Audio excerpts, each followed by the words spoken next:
Let me talk to the men out there listening real quick. Guys, are you suffering from erectile dysfunction, fatigue, decreased muscle tone, lack of energy, low libido, brain fog, sleep disturbances? Hey, low libido, ask your girlfriend or wife. She'll let you know if you're suffering from that or not. That's sex drive. If you'll text my name, Clay, in all caps to 601-327-8550, 601-327-8550, Men's Health of Mississippi and the Clay Edwards Show are going to hook you up with a free testosterone screening. They're located in Madison, Mississippi at 120 Fountains Boulevard. You can check them out online, menshealthms.com. But one more time, text my name, all caps, Clay, to 601-327-8550 and get your free testosterone screening scheduled today. Enjoy the rest of this show. Ding dong, Joe Biden is gone. You tuned in to the Free Range Human Show of Choice, your daily dose of reality radio right here on 103.9 FM WYAB. Well, I said it, as well as a bunch of other people. Not an original thought, but we said it last week. We've been saying it for weeks and months, that Joe Biden would in fact not be the nominee for the Democrat presidential candidate, whatever you want to call it. He stepped down over the weekend. What's weird is nobody's seen Joe Biden. Do we got a real life Weekend at Bernie situation going on over there? Nobody has seen Joe Biden. Anytime something big happens, he has to run to a camera. Anytime it's Donald Trump. Run. Well, he don't run. Shuffle. Do the little Biden shuffle to the camera and be seen. And now we're supposed to believe that he suddenly got camera shy. I mean, we know they're lying about him having COVID. Don't nobody kid yourselves. Joe Biden does not have COVID. We would be getting constant updates about it. Remember when President Trump got COVID and he had to be taken to the hospital? Give us some Remdesivir, or I don't remember what they gave him, but neither here nor there. That was breaking mainstream news. But they keep telling me COVID's the most deadliest bubonic plague ever. Why aren't we giving Joe Biden that same wall-to-wall coverage about his health? Oh, is it because he's 6 times triple boosted?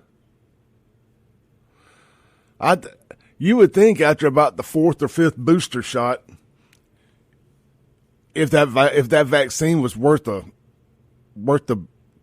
weight of it, I'm trying to think of something to say there. Worth its weight. Maybe that's the best way to say it. If that vaccine was worth its weight, you would think it would have worked.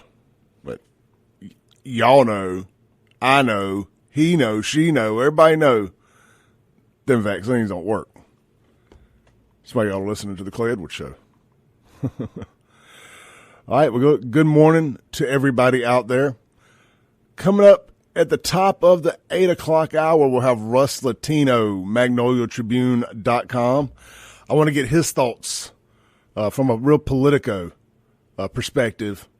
He was up at the RNC this weekend. I just want to ask how the energy was there, and also get his take on Joe Biden officially dropping out of the 2024 presidential race. If you guys want to chime in this morning, would love to hear from you. Would love to hear from you. The Mazda of Jackson phone line is 601-879-0002. Be sure to check out Mazda of Jackson right there on I-55 North at Briarwood Drive. They got some specials going on right now through the end of the month here. 1.9% financing on the CX-90 and the CX-50 for 72 months. 1.9 for 72 months. That is dang near free money.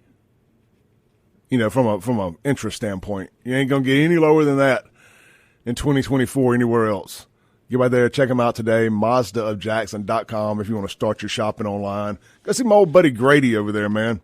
Good folks, good folks. Worked with them for several years. Richard also, just some good people there. All right, the Guns and Gear text line. If you guys are a little tongue shy, 769-241-1944.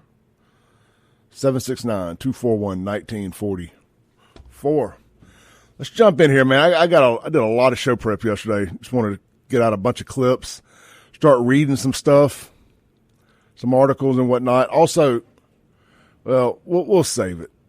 We'll save it. There was another mass shooting. You know what? Actually, we'll do it now. On a Sunday in South Jackson. But that sounds like a pleasurable experience right there.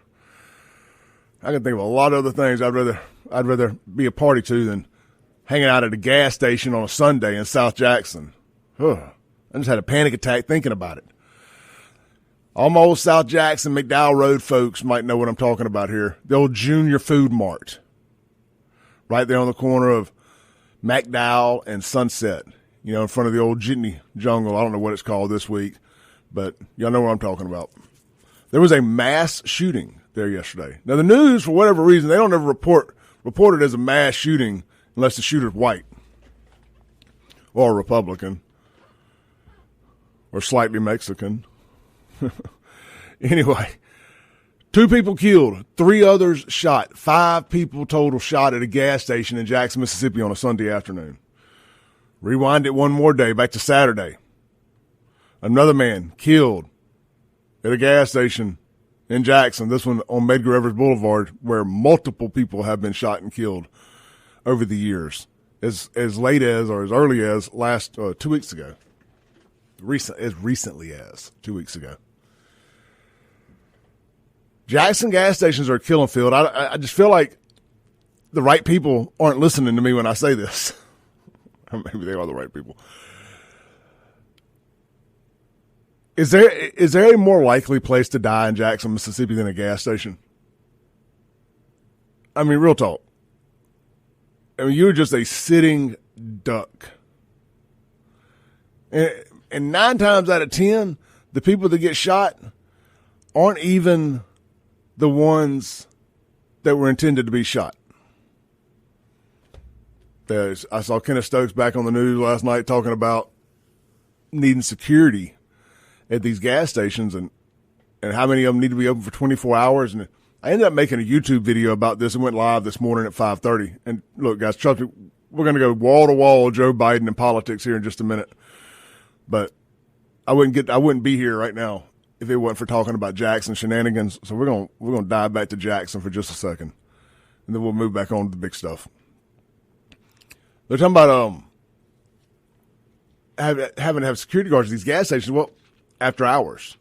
Well, the last however many murders have all happened during daylight hours, with the exception of the security guard at the other gas station in South Jackson. So, I don't know what you do when you have a city without a soul. I don't think you can make people stop killing each other. This is just the way these animals were raised, and it's the way they're going to act. Now, there's a lot of good people in Jackson, but there's also a lot of bad people in Jackson. And at the rate they're getting peeled back at gas stations, you know, maybe the problem is eliminating itself. I don't know. Something tells me it's not. Something tells me that's not the case. But you know what they ought to do? Like, I don't see why gas stations need to be open 24 hours unless they're right by the interstate. There ought to be some kind of moratorium or so put on it, that if you're further than, say, a half mile or a mile from the interstate exit, so, you know, something along those lines, half mile, you don't need to be open 24 hours. Like, there's no reason a Texaco on Medgar Evers needs to be open 24 hours. You can't do that much business overnight. It's just my opinion. You know, like in Brandon, for example, all liquor stores and stuff like that had to be approved by the Board of Aldermen. Maybe all businesses do, I don't know. But I know like a liquor store recently, they were going to try to put one in front of cross gates, and the people raised enough Cain about it, and they, for whatever reason, they have a bad reputation, even though I've never seen a drunk person or anybody drunk hanging out in front of the liquor store. Most people get their liquor and leave, you know, so I don't understand why they think liquor stores are a bad thing. You put anything in a bad area of town and it'd be a bad thing. So I think people, when they see Jackson, they just assume, oh, if you put a liquor store there, it's going to turn into Jackson. I remember when the Southern Baptist used to run that campaign against against Rankin County going wet, they always use a picture of a liquor store next to a gas station in Jackson. But I'll just put a moratorium on it. Like, now, we don't need any more 24-hour gas stations. Or if you're going to operate after 24 hours, you have to do some kind of permit. And I know that probably sounds anti-capitalist, but extreme times call for extreme measures. But just to play both sides of the coin there, the last several killings, including the mass shooting yesterday, all happened in broad daylight. So I don't guess it really matters, does it? They want to kill each other. They're going to kill each other. I guess we got to make the same point with that, right? If it ain't at a gas station, it'll be somewhere else. It's just like if you take guns from people, they just start using knives and cars as their weapons. So I guess they'll just turn parks. City parks have been on a good run lately with violence and crime. Just further proving there's very few safe places to go in Jackson. I mean, I think what they're doing in Fondren, it ain't necessarily my kind of crowd, but I do think what they're doing is really cool. There's a new venue over there called The Yard, and Bellhaven's, that brewery and all that stuff they got right there is really cool if you're into that kind of stuff. But, man, outside of that, it's a hard sell in Jackson, Mississippi right now. Let's see here. Guns and Gear text line. So it takes a second for these messages to load. Unknown texter. What's a security guard going to do unless he's armed with anti-aircraft weapons? All the guard can do is nothing. It's a bad situation, right? Because you know how this ends. One of these security guards kills somebody in the community, and next thing you know, they're burning their store down. Because you're just supposed to let little Pookie rob and do whatever he wants to do. That's just a tax of doing business in the community, is to allow thugs just to walk in and talk to you any old certain way and steal your stuff, and you ain't supposed to do nothing about it. We were in Memphis Friday night. Went up there to see a buddy of ours play a concert. And we stayed outside of Memphis, and the concert was in Midtown, so we didn't really have to get into none of the bad areas. We kind of went to the Fondren of Memphis. And the taxi driver, our Uber driver, was from Yemen. And we were just talking about being from Jackson and the crime here and the crime in Memphis. We were in this Uber for 20-plus minutes, so we had a little time to talk. And he said that Memphis, Tennessee right now, which is just a bigger version of Jackson. I mean, really it is. You just swap out everything, just more of them. But same nonsensical behavior. But he said right now he believes that Memphis is more dangerous than Yemen. Just let that soak in. That urban, Democrat-controlled cities in the southeastern United States are more dangerous than a third world literal hellhole. I got another buddy that's from Yemen I talk to a couple times a week. Been learning just a lot about that, how he got here and stuff. It's a really interesting deal. He came the right way. He didn't come through the back door. He came through the front door. So he is here legally. All right. I guess I was kind of trauma dumping on y'all a little bit this morning. Every time I hear about somebody getting killed at a Jackson gas station, I'm like, they're shining the Save Jackson bat signal up for me to talk. But when we come back, I've got Joe Biden's his press release. I've got what did Obama say about it, and now that what appears to be the Democrat frontrunner for the presidential nomination is Kamala Harris, I found a few clips of Kamala, some of her greatest hits. We'll discuss it all on the other side of this break. This is the Clay Edwards Show on 103.9 FM, WYAB. Welcome back into the Clay Edwards Show here on WYAB. The segment brought to you by our friends over at Guns and Gear, the proud sponsor of the Guns and Gear text line. They're closed on Mondays, but they're open Tuesday through Saturday. Highway 51 North in Gluckstadt, Mississippi. As always, you can shop them online 24/7, 365 at gunsandgearms.com. Swing by, chop it up with Hunter and the team. They'll be able to answer all your questions you may have about any firearm purchase you're considering. They also buy guns. That's right, man. Got one you want to sell, want to trade one in, swing by Guns and Gear and let them get you a price on it today. And they'll pay fair market value for it. Also, they can take care of all your gunsmithing and Cerakoting needs as well. And look, we preach it to the high heavens here on WYAB. Support the people that support us. There is no WYAB without these sponsors. Guns and Gear, like so many others, they support this, because they know how important it is. And it's equally as important for us to reciprocate that by getting out and breaking bread with our neighbors, our brothers, our sisters, our church mates, and others that are small business owners. All right, let's take a call here on the Mazda of Jackson phone line.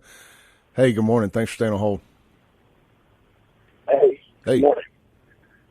Can you hear me? Yes, sir. Okay.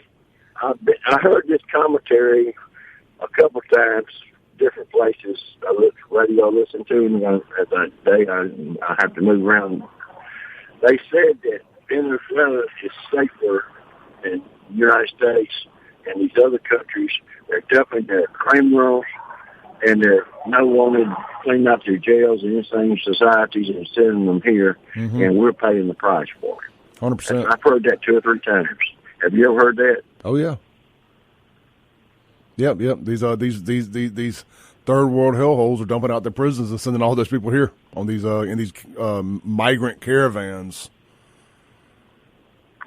And Joe Biden and the Democrats just left the door wide open. Said, "Come on in, y'all. Here's some money. Go kill and rape some kids." Because that's what they've been doing since they opened up the border. That lady got raped, I think, at the University of Georgia, wasn't it? Or somebody. And guy didn't even go to school there, but he been killed through people. Hey, brother, we got a little too much background noise there for us. If you get a quieter setting or something like that, give us a call back. I appreciate the call. Yeah, look, now that Kamala's the presumptive nominee, now she has to own all of Joe Biden's failures, because those are her failures too. And that border's a grand example of that right there. I want to read a couple things here real quick. This is from the Secretary of State's office, Michael Watson. I thought every now and then it's just good to get good information, right? Not speculate, not play a bunch of weird games. So this is about how they can get Kamala on the ballot, what they have to do, what the legalities are. This is real short, but boom, it makes a lot of sense. So we can eliminate a lot of over speculation about stuff. So it says with today, now this is just in Mississippi, mind you. It says with today's news, it is important to understand how candidates for president representing the political parties appear on the ballot in Mississippi. They must file all of the documents listed in the 2024 candidate qualifying guide. It's on page 14, and pay a fee. But one of the most important is the certificate of nomination from their party's national convention. This is why you saw such a push for President Biden to withdraw before the convention, where he would become the official nominee. It makes it much easier for whomever is picked to replace him to appear on the ballot. Remember, you should always get your news on election process from trusted sources of WYAB. Okay, I didn't say that. The Mississippi Secretary of State's office. All right, so I thought that was a good little bit of a nugget of information for us there. That's why, I know Sean has actually talked about this, but I don't retain information like that. I have to see it myself. This is why they delayed this kind of online vote they were going to do, so they could talk Joe into retiring. All right, let's take another call here on the Mazda Jackson phone line. Hey, brother, you on there? Good morning, Clay. Certain states, Michigan, Georgia, you cannot get off the ballot after a primary if you won it unless you die. Interesting. And some other states have already ordered their ballots to be printed for their mail-ins and their absentees, such as Pennsylvania and Utah and I think Nevada. You're going to see so many challenges this in court, it's not even going to be funny. Oh, I expect the dam to break today. I don't think they're all going to be 100% kumbaya behind Kamala either. I think they will, because that's going to be the second coming of Jesus from the media. First, black female Think about that, man. If she was gay, that'd be the Democrats and the rebel media's dream candidate. Well, she could say she's pansexual or something like that. Nobody knows what any of that crap means anyway, so nobody would question it. I'm gonna tell you, y'all. If we get her, that's it. She's gonna give out reprimations. She's gonna try to take our guns. She won't let us import any oil hardly. I mean, we're all gonna be driving Teslas and living in tents if we have her. If we have her, this country is screwed, and that's the bottom line. Have a good day. Thank you, brother. Great call. Great call.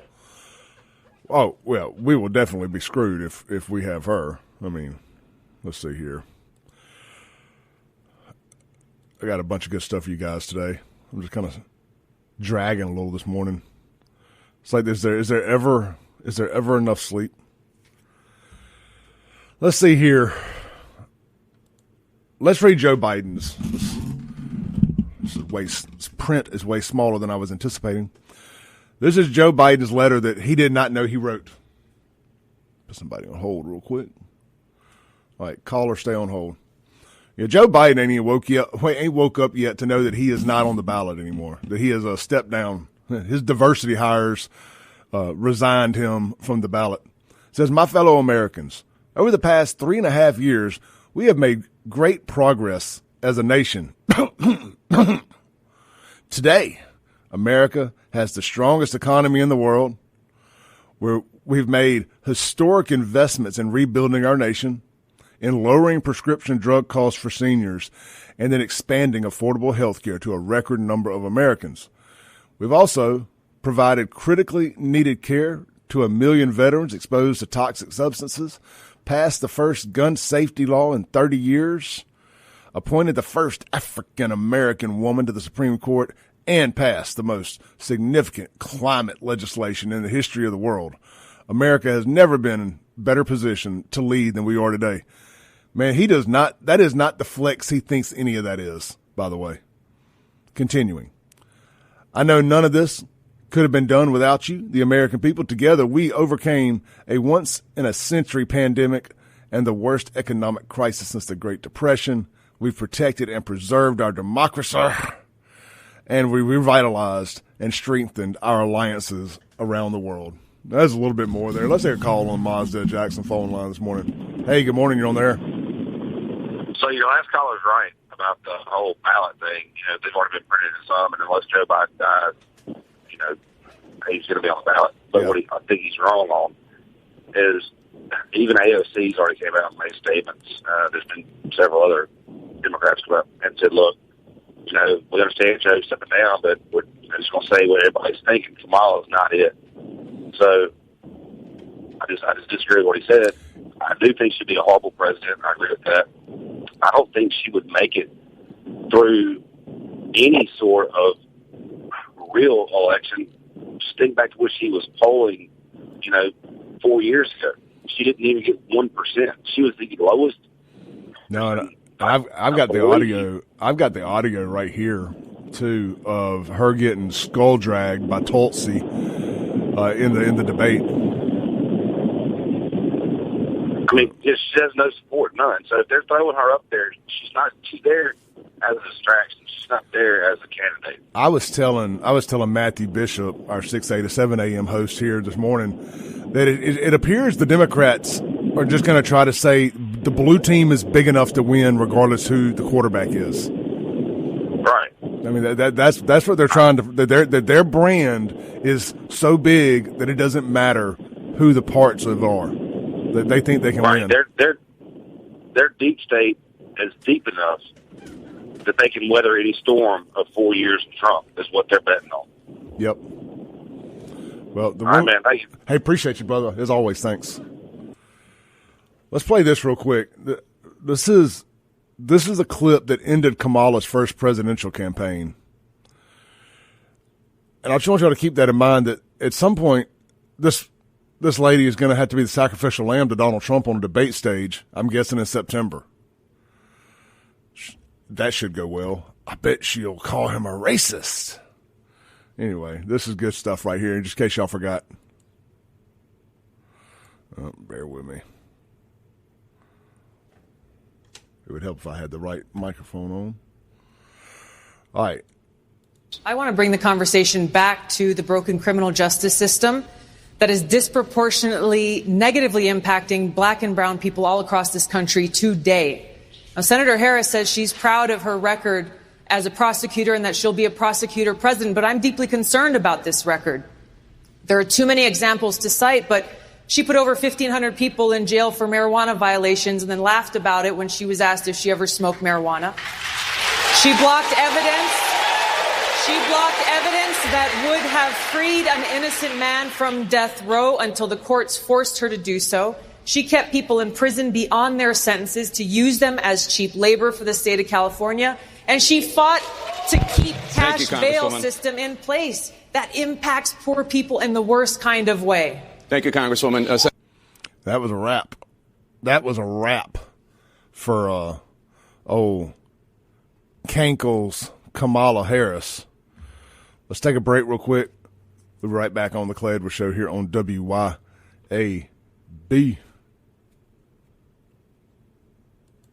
Welcome back into the Clay Edwards Show. This segment brought to you by our buddies over there at Boykin Contractors in Florence, Mississippi. Old Bryce Boykin, man, good dude. Look, he's licensed, he's bonded, he's insured with the Mississippi Board of Contractors. Not all these guys out there running around doing it can say that. You know, you have some kind of mistake, an accident happens, and they're not insured, and you got to try to use your homeowner's insurance to fix their mistakes. Man, you don't want to get into that. You don't want to get into that. You ain't going to have to worry about that with Boykin Contractors. They got tons of satisfied and repeat customers, licensed, bonded, and insured again with the Mississippi Board of Contractors. And look, it's a Christ-centered company, and we've seen Christ at work here the last few weeks, especially with Donald Trump dodging that bullet. You know, if you were maybe getting complacent in your faith like I was, just being honest with you, you got a great reminder that Christ is 100% undoubtedly real. And with that said, kind of got a little off track there. I'm not trying to tie the two things together, but, you know, good God-fearing folks running these businesses, you know, these are the kind of people you need to make sure you're supporting. Check out Boykin Contractors, Florence, Mississippi. Just type that into Google or Facebook, and boom, it'll pop up, all the contact information and everything right there. Or if you need their phone number, hit me up. I will gladly send you their phone number. I try not to give too many out on the radio because we give a lot of numbers out here. It just all turns into mush after a while. All right, so back to, let's see here. One of our previous callers brought something up about AOC. So AOC, you're going to hear a lot of talk this week about this being a coup by the Democrat elites. And I think AOC may have just said the quiet part out loud. And let's see here. Put my mic on. And I'm going to say what a lot of these folks aren't saying. I'm just going to say it. If you think that there is consensus among the people who want Joe Biden to leave, that they will support Vice President Harris, you would be mistaken. And I'm going to say that because if they're going to come out and say all their little things on background off the record, but they're not going to be fully honest, I'm going to be honest for them. I'm in these rooms. I see what they say in conversations. A lot of them are not just interested in removing the president. They are interested in removing the whole ticket. Let's listen. This is Jack Posobiec and some others talking here. And Charlie Kirk. Your reaction, Jack Posobiec. Wow, Charlie, it's amazing because I was just thinking about that live stream as Tyler was talking, and there was a lot, as I guess you would say, there's a lot of tea that was spilled on that live stream And so AOC and those clips, by the way, have just become one of President Trump and J.D. Vance's best gifts for the next couple of months and really just a few weeks going forward here, because we're just about halfway through the summer. And then once the fall rolls around, that's really just a shootout to Election Day. Look, and certainly when early votes start going in, look, she said it exactly right. She said it exactly right. This was a coup. This was a takedown of the Democrat process. This was something that was done in the back rooms and shady deals. By the way, how are you going to call Donald Trump a threat to democracy now? How are you going to call Donald Trump the greatest threat to democracy when you guys just iced your own nominee in front of the whole world? OK, it wasn't Donald Trump wasn't the one who got taken out. It was Joe Biden who was taken out. And he was taken out by the elites of his own party. And they did it in front of everyone. They did it worse than Kristi Noem did to her dog. And so we saw this. Now you're not going to be able to put it back anymore. And so the things that Vivek has been saying, the things that Mike Pence has been saying about how we've all been saying that you're controlled by an oligarchy, that all of these things are connected behind the scenes, that there are power brokers that have direct control over our politicians. It's all open now. It's all completely open. Well, but Donald Trump is not the threat to democracy. This machine. So I like what AOC said. She said they're trying to take the whole ticket out. They don't like Kamala. Kamala's people have been working the phones trying to secure all the delegates because they had to secure the delegates from each state by state by state. And that's going to be some stuff we'll talk with Russ about there. But Kamala called it. Not Kamala. I'm sorry. AOC. Very interesting. You're about to, I think yesterday people were kind of just taking the news. I didn't think it would happen on a Sunday. I thought it would happen Friday or Thursday night during Trump's speech, really, to try to steal any positive thunder he had. They didn't do that. They waited. I mean, we knew this was going to happen. I thought it would happen today about 9 o'clock because no news breaks during this show. Like big national news is always at 9 a.m. as soon as the show ends. That is the one good thing about that 9 to 10 and that 10 to noon time slots there is you kind of got the fresh news for the day. Where I got to go the 7 a.m. to 9 a.m. slot here, and I'm not complaining. But, all of my show prep is based on what happened, till 6 a.m. this morning. 7 a.m., whatever. Anyway, I digress. Let's see here. But yeah, the whole threat to democracy party just completely screwed all their supporters that voted for Joe Biden. They did all this, by the way, to keep RFK Jr. off the ticket. RFK Jr. would have won an open primary.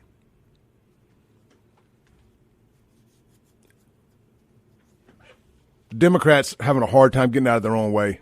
Joe Biden became a big, big problem. If he had done what he was supposed to do, look, I have no problem watching the film. I'm glad this is all played out just like it has. My only disappointment is because, if Biden had stepped down, we could be having to face a Shapiro. There's some other big names on the Democrat side, some of these governors that are the guy from Kentucky. I don't remember all their names, but some of them could beat Trump. I'm just going to be honest with y'all. I mean, especially with the Democrat system in place. Y'all know what I mean. Voting irregularity stuff, ballot harvesting, all that. So I think we're going to find out. But anyway, we could be facing one of their young guns. But because Joe Biden is such an idiot and because the Democrats went full DEI hire with Kamala Harris, they've gotten themselves in a bad situation. And I don't think, even if you replace the whole top of the ticket, you got 3 months to crank up the media machine and try to deify. Try to deify. I hope that's the word. I think it is. A new nominee. You're trying to, because you don't really have. Do you have a kingmaker on the Democrat side? Is Obama? Is Obama the kingmaker? Did he come out and support Kamala yet? I know he supported. I know Biden supported Kamala, and the Clintons have supported Kamala. Let's take a call here on the Mazda of Jackson phone line this morning. We got John. John, hadn't heard from you in a while. What's your thoughts on all this? Oh, I think this is this could have not played out any better. Joe Biden could have beaten Donald Trump if they had just gotten behind him and just stayed the course. But a lot of your down ballot folks were a little terrified about having to really go out and put together a strong ground game and really have a tough fight. So they said, well, we don't want to take the chance. So those guys got a little scared, and they said, well, okay, but we got a strong bench.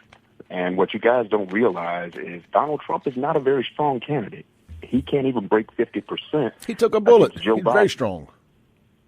What's that? He took a bullet. He's a very strong candidate. No, what I'm saying is he can't break 50% in the polling. And number two, Kamala Harris, she's been an attorney general and strong on crime. I mean, put a lot of people in jail. She was Texas strong on crime. And a lot of Democrats didn't like that, but let's just face it, she's not weak on crime. You can't use that. So you give her a Mark Kelly or a Shapiro or a Cooper, you give her any one of those candidates as a vice president, and it will actually make a difference because it kind of balances her out. Mark Kelly's astronaut. He's also a security expert, a foreign affairs expert. So guess what? You guys in real trouble. You got J.D. Vance, 15 months a lackey. Here's a man that basically said he hated Trump, but never Trumper. And when he realized Trump won, he switched and said, well, the only way I got to kiss the ring. He kissed the ring, and he changed his ideology. So do you want this person running if Donald Trump were to become incapacitated? J.D. Vance, 15 months on the job? Come on, against a Mark Kelly? Imagine that debate if he had to debate a Mark Kelly, a security expert. Doesn't stand a chance. Donald Trump is a very flawed candidate. Look at the Republican National Convention. He has you guys in such a stranglehold. He puts a stripper porn star up there to talk about the economy, to talk about gas prices. This woman don't even have a real job. Y'all put guys up there that think they're girls. Yeah, but guess what? The woman doesn't even have a job. So that tells you he has basically taken your conservatism, turned it upside down on his head. He's got your true conservatives holding their nose because they say, we want to win so bad. The guy has a stranglehold on the party. We know he's not a conservative. He's a Democrat that saw an opportunity and jumped on the Republican ticket. All right, hold on, John. I want you to hold on. I want you to listen to something real quick. It's only 22 seconds, and this is who Donald Trump gets to debate. Good afternoon. I want to welcome these leaders for coming in to have this very important discussion about some of the most pressing issues of our time. I am Kamala Harris. My pronouns are she and her. I am a woman sitting at the table wearing a blue suit and a face mask. John, you think she can go toe-to-toe with Trump? Oh, she'll destroy him. This is a prosecutor. See, here's the thing about a vice president. A good vice president does not upstage the president. Your job is to stay in the background and do the journeyman work. When you're the president and you're at the top of the ticket, you can take off the gloves and you can go. You saw how she attacked Joe Biden on busing, and that was a clear sign that if she gets a chance to take off the gloves, it's on. So you guys are really in a lot of trouble, and your candidate is so flawed. That's just the problem. He can't break 50% in the polling no matter what. I mean, and you hate to look at this and you say, wow, Joe Biden's surrogate is now running for president 3-4 months, and the Democrats are happy. Everybody's happy that Joe's gone, but guess what? Donald Trump doesn't see a bump. He hasn't gotten a bump out of anything, not even out of the RNC convention. What are you talking about? Really he's got like a 12-point lead, 7-point. I don't know. I saw some. I don't pay a whole lot of attention to polls, but every poll I've seen, he got a big bump. John, I got to take my break, man. Thank you. All right, we'll be right back here on the Clay Edwards Show. We're going to unpack that a little bit before the top of the hour.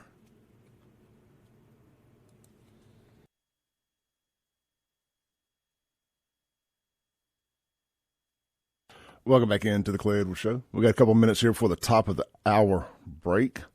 Let's read a couple of your texts here on the Guns and Gear text line. Let's see here.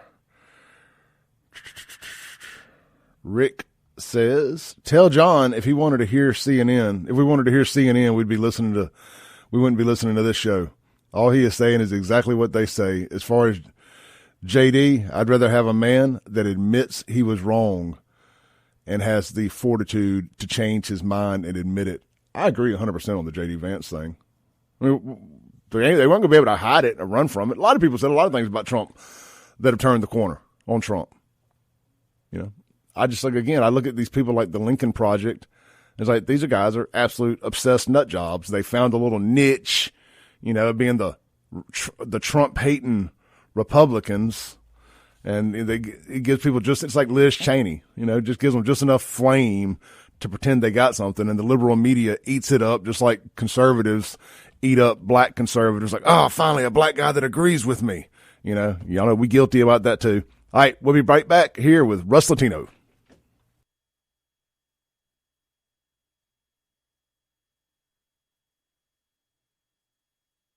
Ukraine is a country in Europe. It exists next to another country called Russia. Russia is a bigger country. Russia is a powerful country.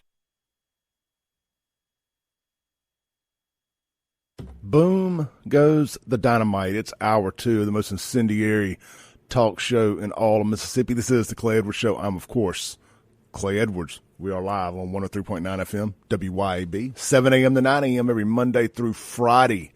Lord willing and the creek don't rise. If you missed the show, you have to get in and out of your car, missed anything you wanted to hear, like this upcoming interview with Russ Latino from Magnolia Tribune, you can always just go check out the podcast, search my name, Clay Edwards Show, wherever you download podcasts, stream music, audiobooks, and more. I'm all up in your timeline. All you got to do is type my name in and you will find me. Real quick, before we get to Russ, this interview is going to be brought to you by Auto Trim Designs right there in Pearl. Auto Trim Designs, Highway 80 in Pearl, just west of Byrider, has an expert team that uses the latest technology and highest quality materials to ensure your ride stands out from the rest. Services include installation of industry best window tint from Lumar. Auto Trim uses only the Lumar ATR series metallized window tint. It rivals the competition's ceramic films. Check them out online, autotrimdesigns.com, to explore services and see examples of what all is possible.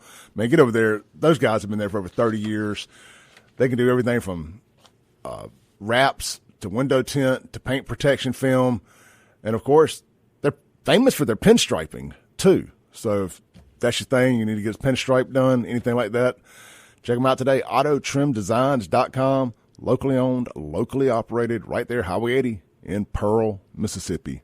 All right, man, let's go to the Mazda of Jackson phone line this morning. We've got Russ Latino with MagnoliaTribune.com on the air, freshly back from the RNC himself. Russ, good morning, brother. Good morning. How are you? Man, I'm good. I'm good. You know, it was just funny. We were talking during the break before I put you on hold there, and I said, man, don't we living in interesting times? And then my intro for the top of the hour plays, and it's got that quote from me when I still was just doing this as a podcast. It says, this would have been 4 years ago. I'm like, may the times you live in be interesting. We've accomplished that. And man, yeah, we've got bedlam and mayhem and all sorts of history unfolding all around us. I mean, we will look back at this era. This feels like what I can only imagine would have been like mid-'60s America with our late 60s America, should I say, with all the chaos and stuff that was going on with just everything. Kennedy being shot and so forth. Going to the moon. Hey, go ahead. Yeah, I was going to say, I actually think the 60s is a great sort of historical parallel. You know, I posted yesterday that history doesn't always repeat itself, but it very frequently rhymes. And if you look at the 60s, you had this tremendous social upheaval. You had the Vietnam conflict ongoing and a lot of campus protests, a lot of sort of police response to those campus protests. And then you had a candidate who was the presumptive nominee of the party, and Lyndon Baines Johnson, who had just served his first full term, make a decision not to run for re-election. They went to an open convention. And Johnson's vice president ultimately emerged from that convention, Hubert Humphreys, as a Democratic candidate for president. And so there are a lot of parallels. There also was an assassination in 1968. Robert F. Kennedy was assassinated, of course, the difference being there that Trump's assassination attempt was unsuccessful. But there are a lot of interesting similarities unfolding between the 1968 cycle and this cycle. Russ, let me ask you this, and I hadn't had a chance to talk to you since the assassination attempt. And, I waited that weekend before I said anything. I just kind of waited till I got to the show Monday to kind of just really vet out how I felt about it and to see how the whole thing unfolded. And one of the rare times I decided not to open my mouth immediately. But my thoughts, I'm curious what your thoughts are, just historically, how bad it would have gotten if that bullet had killed Trump. Like what that could have done to America really, really scares me. And I'm very, very grateful that Trump survived that and the assassination attempt was a fail. I mean, obviously that you don't want anybody to get shot, but I just think of the fallout, the political, the civil unrest, just everything that would have come from that. And like, man, we don't realize how lucky we are as a country. No, I think that's an excellent point, is that, you very, very likely would have seen real mayhem, real civil unrest if the assassin's bullet had been successful. Now, of course, you still had an innocent civilian die in the course of that attack, and that's tragic. In some ways, I think it's a testament to people's sort of resolve and calmness, despite all of the fervor in the media, that there wasn't more of a backlash, even though, the attempt was unsuccessful, that there was in fact an attempt. By and large, people remained pretty calm, and there was solidarity across the country and sort of recognizing, with a few limited exceptions, that this is a horrible thing for there to be an assassination attempt on a presidential candidate. I actually was kind of proud of the way that the country responded, given the potential for it to blow up. Me too. Me and Sean had actually talked about that. So we were actually sitting out grabbing dinner that Saturday night when it happened. And I was just kind of trying to read the room a little bit. We were at the Martins out in Gluckstadt. And, like I said, everybody was kind of focused on the TVs and everything that was going on. And, just like for a minute there, just like all the conversation, it almost felt like 9/12/01. I'm sorry. Yeah. 9/12/01 again for a second there. Just like, it felt like we were kind of coming together. And people were just like truly disgusted with that we've gotten to this point that somebody's trying to kill the presumptive president of the United States. It's because of 4, 5, 8 years of media outrage, brainwashing people into thinking that if Trump gets elected, he's somehow this real threat to democracy. Yet nobody can even tell me what a threat to democracy is other than what the Democrats are doing to the democratic process. But neither here nor there, man. I'm just very, very appreciative of the way the crowd acted there in Pennsylvania, because they could have rioted and caused complete bedlam and mayhem. They stayed calm and they're resolved, and then they start chanting USA. I thought that was such an amazing moment for America that I'm really, really proud of that crew, and just really, really glad that the shooter didn't miss. Trump just turned his head, which is even more phenomenal. So. I guess so. Fast forward a little bit, man. The Joe Biden. In other news, the sitting president of the United States is stepping down from his re-election campaign today. I don't think that's really a surprise to anybody. I'm not even 100% sure if Joe Biden knows yet. We haven't seen him physically at all since he went into his COVID bunker. So, what do you think about all of it, Russ? Yeah, I mean, I think it is still important, and it's still a historic moment this close to an election to have a presumptive nominee and the current sitting president of the United States to make a decision not to run. They went through a primary process with 16.6 million votes being cast across the states. Joe Biden received about 14.5 million of those votes. And to see him step away now is a historic moment. I mean, I referenced LBJ stepping away in 1968. That happened 8 months before the election. We're less than 4 months away from the election, and so the timing of this is more truncated and probably more severe in that sense. That being said, I mean, I know I've been predicting for the better part of a year and a half that Joe Biden would not be the nominee. I've repeated that multiple times on radio interviews and TV interviews and social media. I don't say that to give myself a pat on the back, because there were hundreds, if not thousands, of other people saying the same thing. It was pretty apparent to anybody that was watching him that he probably lacked the ability to serve another 4 years. I think the bigger story, in this sort of short time period is, how involved was Joe Biden in the decision that got announced yesterday And at some point, he's got to come out publicly and own that decision. I don't think a letter suffices forever, right? He's got to show that he's there and that he was involved in making that decision. I think the bigger long-term thing, though, Clay, is how much the people were lied to.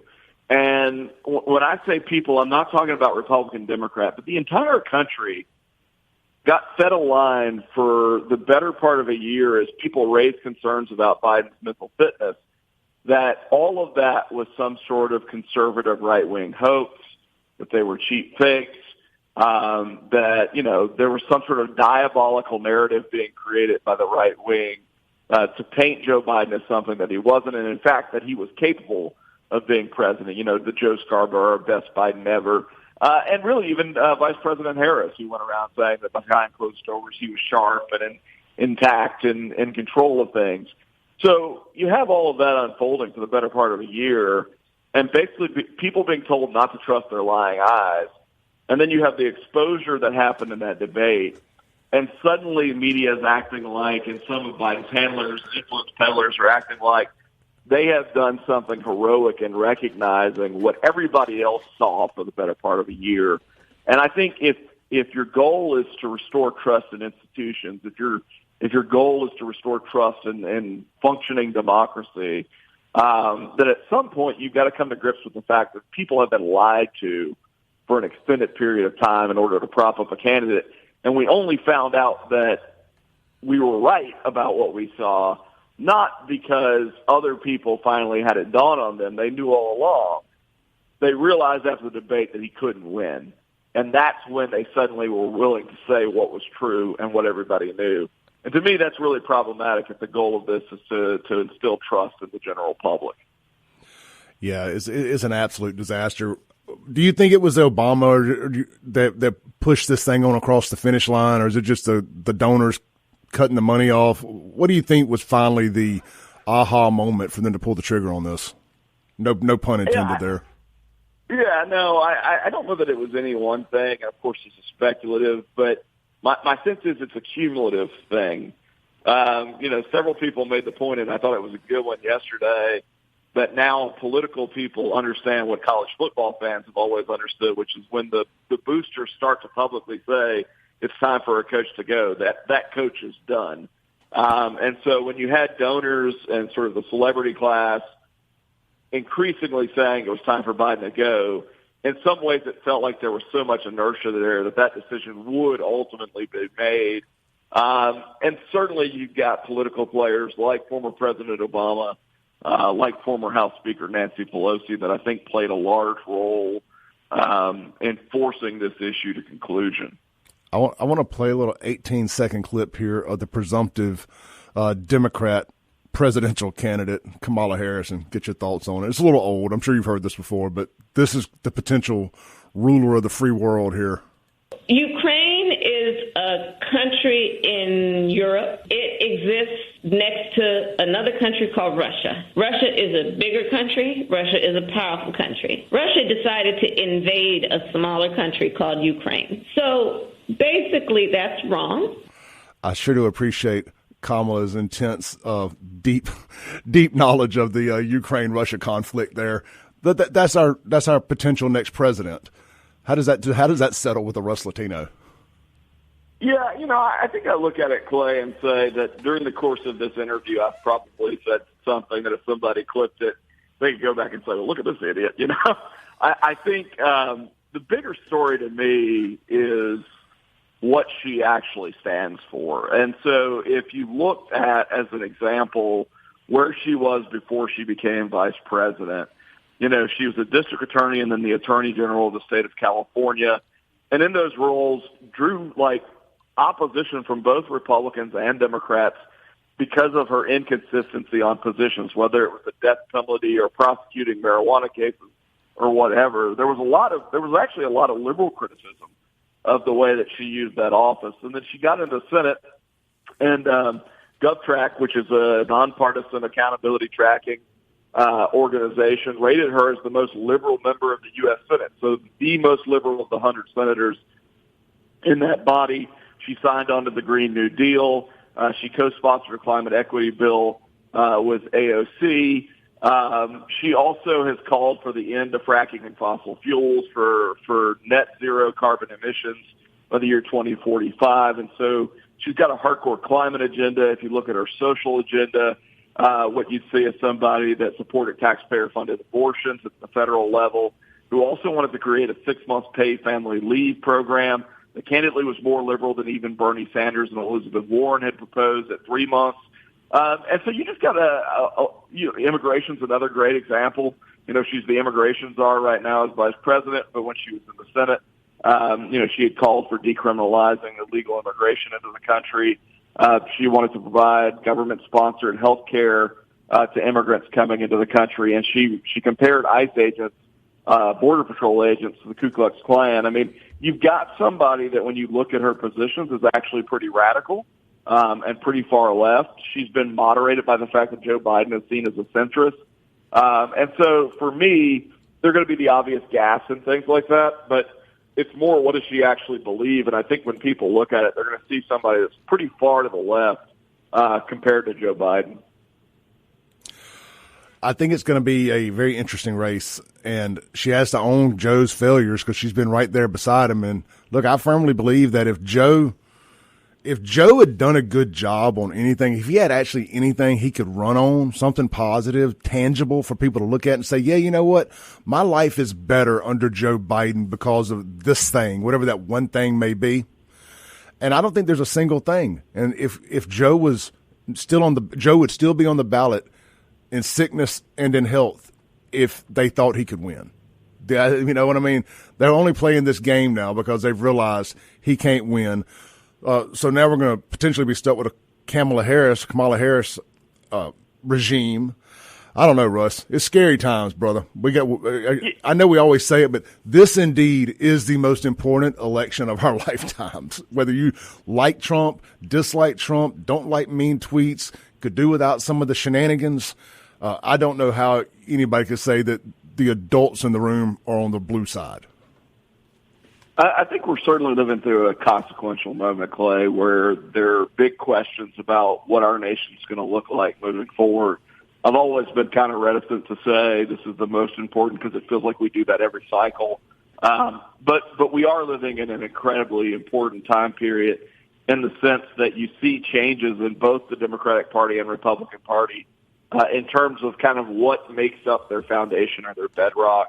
I think you're right that, Biden had an opportunity coming in out of COVID to do some things, and instead, what we saw effectively was really failed foreign policy, whether you're talking about, the extraction of our forces from Afghanistan, which resulted in 13 U.S. service members dying. By the way, I thought the most powerful part of the RNC was the Gold Star families talking about their loved ones who died in Afghanistan. Obviously the conflict with Russia and Ukraine, the conflict in Israel. There are real questions as to whether or not those things would have happened with a stronger leader. I know certainly Trump has made the point that he doesn't think they would have happened had there been a stronger leader in place. You've also got the border crisis, which is severe at this point. And then finally you've got inflation, and people keep talking about how inflation is coming down. The rate of growth is getting smaller, but the fact is we're still paying 30% more for groceries than we paid just a few years ago. Clay, I'll relate to you real quickly. I had an Uber ride with a Puerto Rican woman named Aurelis in the last week. And I asked her the question. I said, well, what do you think about the presidential election? What do you think about Trump and Biden? And she said that she thought Trump was an a-hole, amongst other language. And then she followed it, though, by saying, I'm registering to vote for the first time in my life in order to vote for Trump. And she just kind of relayed the fact that her pockets were lighter than at any time in her life. Her ability to provide for her family was less than at any time in her life. And she had recently had to make some decisions between groceries and a car payment, which for an Uber driver, a car payment's an important thing. And so, if that's at all reflective of the way that people are thinking about the election, then if you're a Trump fan, that's got to be encouraging. The flip side of that is I would say don't sleep on Kamala or whoever the Democrats ultimately select to be the nominee. You will have done away with this argument that the candidate is too old to be president. And so I think Republicans, if anything, looking at the 2024 election cycle, should look at it as our challenge just got harder. Even though Kamala may be a flawed candidate, I think the challenge just got harder for Trump. Well, the Democrats are what, in my opinion, kind of through my eyes, what I see them trying to do here is they're trying to just show that the team Democrat, that their brand is bigger than any one candidate, and that they can kind of plug in a piece of a puzzle versus a strong candidate, and they think they can win. And we're going to find out if that's the case or not, because I think you're definitely settling with Kamala as your candidate, but also understand late in the game she was already on the ticket, the $90 million war chest. I get all that. It's just but we're going to see if this works for him. I think it's a 50-50. I mean, obviously I'm pulling for Trump. I know he's winning some polls and doing better, but I don't ever underestimate the Democrats' ability to, air quotes here in the studio, win elections. So we'll see how it all shakes out. You've got a situation where we're so deeply divided as a nation that at some level I don't think it matters who the opposing candidate is.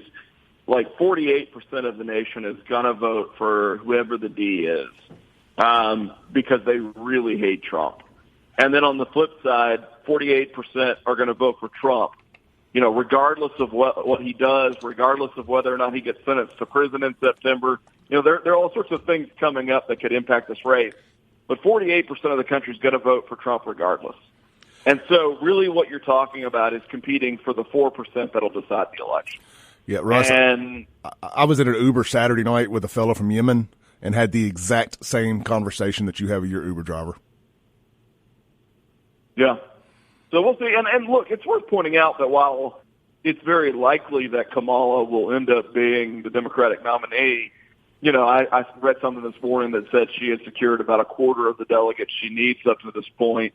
I wouldn't be surprised if there aren't some smart delegates and smart donors sitting back and wanting to see what the reaction looks like over the next week, see what kind of opposition research gets rolled out, see what the polls come out and say sort of in this initial wave before they commit. I did think it was interesting, at least yesterday, that former President Obama did not endorse Vice President Harris and called for an open convention. He's probably the only person in the Democratic Party that could do that, but that's a pretty powerful signal, probably for some, that they need to keep their powder dry. And so while I think it's very likely she ends up being the nominee, there are lots of things that inure to her benefit. The FEC rules that allow her to take Biden's money, which nobody else can do, as an example. It's not necessarily a foregone conclusion. And so it'll be interesting to see how that plays out over the next week or so. Man, I agree with everything you said there, Russ. Thank you for taking the time to jump on this morning, man. I really, really was excited to hear your take on all this stuff, and we'll see how it unfolds. We'll see what historical news story breaks today. I don't know what else we're going to see here, but nothing surprises me anymore. I'm excited to be a part of it and excited to have you on, Russ, and we'll get you back on here when the dust settles a little bit on something else. Perfect. Thanks, Billy. Have a good one. You too. Russ Latino, MagnoliaTribune.com on the Mazda of Jackson phone line. We'll be right back.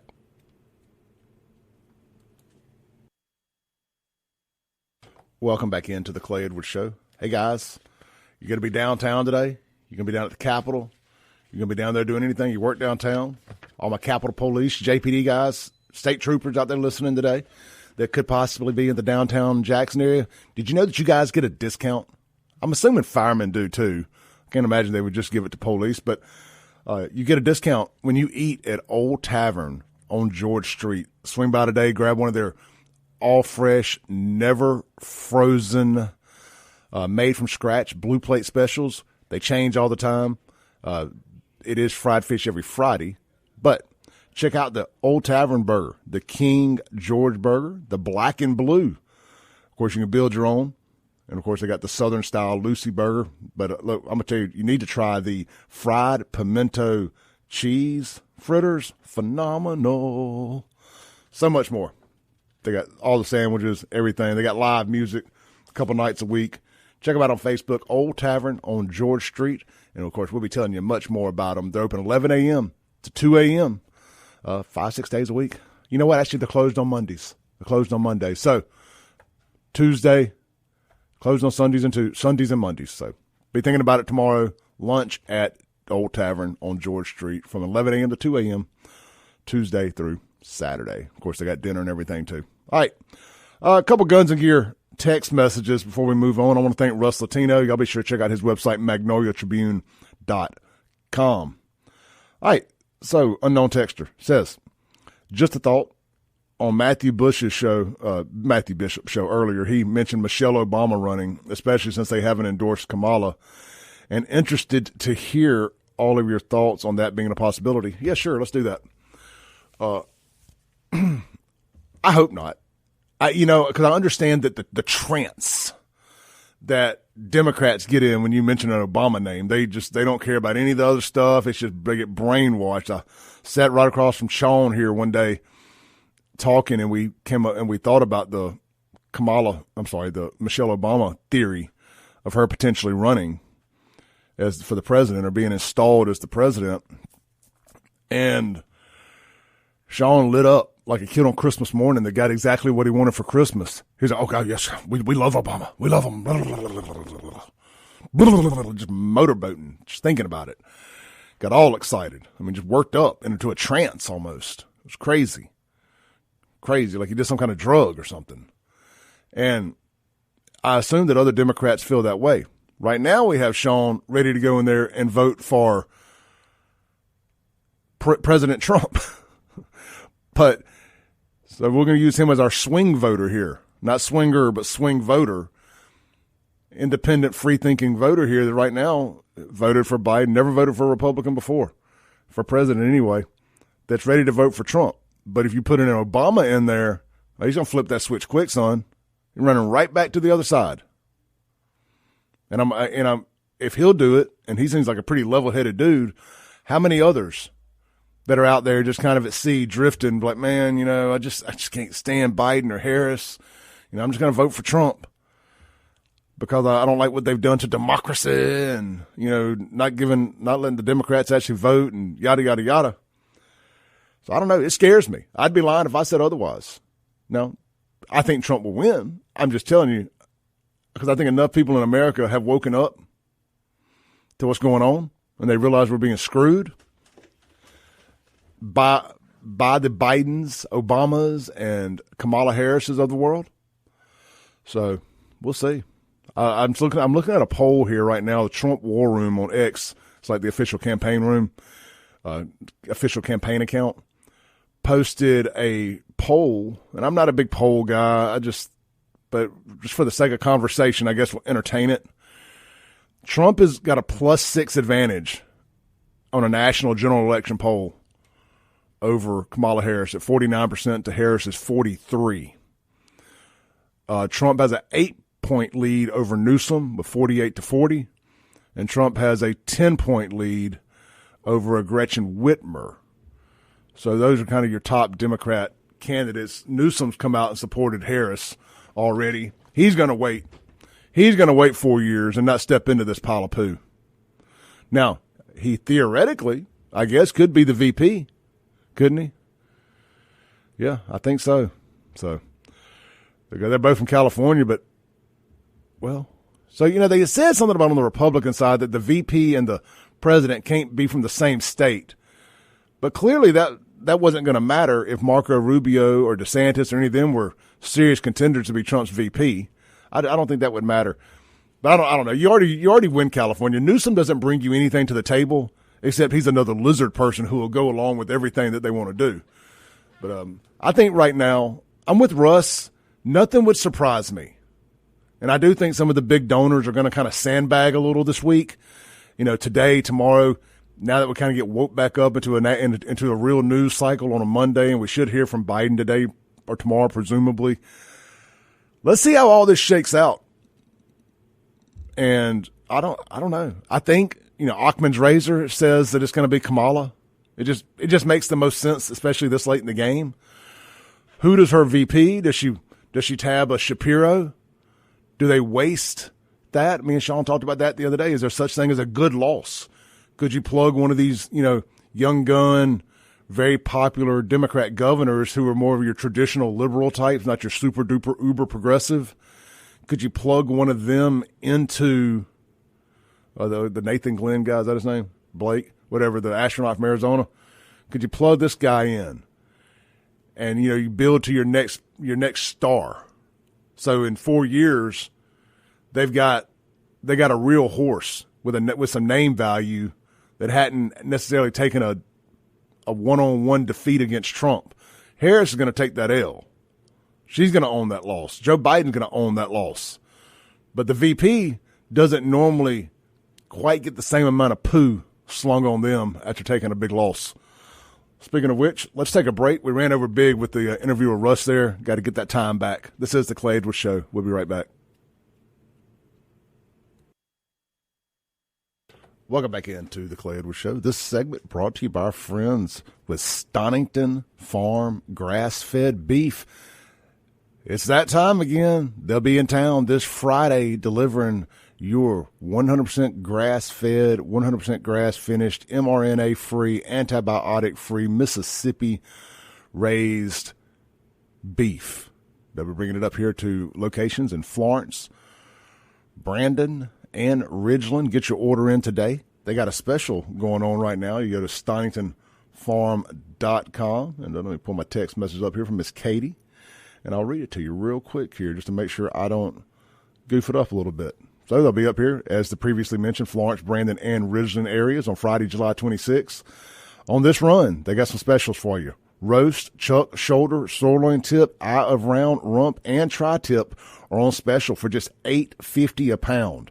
They also have the mini cow. It's a great option as well. You get 10 pounds of ground beef, 10 pounds of roast, and 5 pounds of steak, all for 10% off list price. Reach out today. You go to StoningtonFarm.com with 2 N's. You'll hit View Our Cuts, and it'll have all the price per pound and everything there. And then you're going to pick up the phone the old-fashioned way. You're going to call Miss Katie. She's going to answer all questions you may have. She's going to text message you a picture of your invoice with the exact amount you'll owe. And bam, you'll just decide which location works best for you to pick up your order, and you'll pay for it there, cash, card, or however.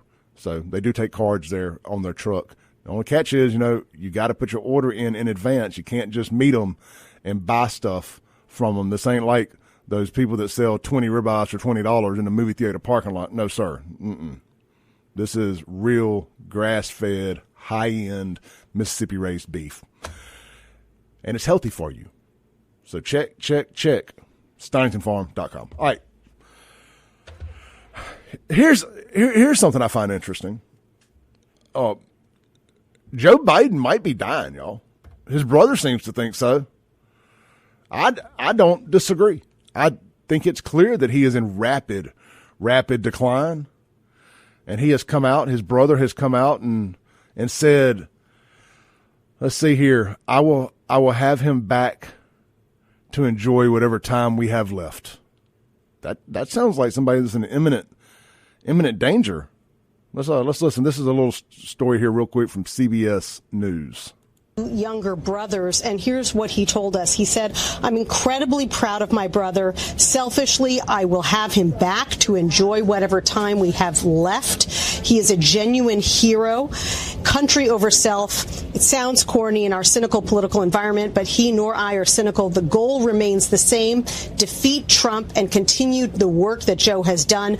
My hope is that our party rallies around this heroic act. We asked him whether he feels that his brother's overall health and vitality played a major role in this decision, and he says, in my humble opinion, absolutely. So a member of the president's family now confirming that the president's health was indeed a major factor in this decision, and calling his brother a hero for making the decision to pass the torch to Kamala Harris.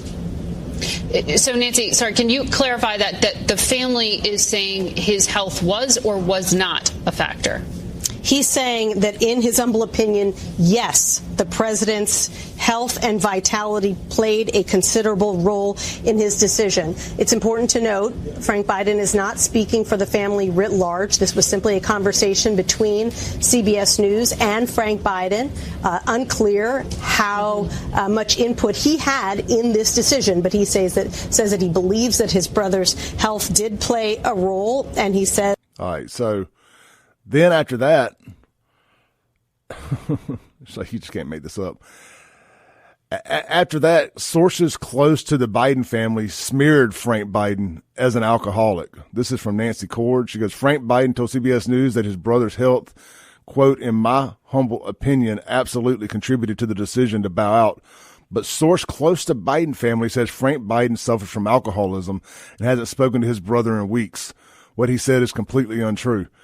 I mean, looking at this family's record with sexual and substance abuse, I would think just being the alcoholic in the family would put him a couple notches above everybody else.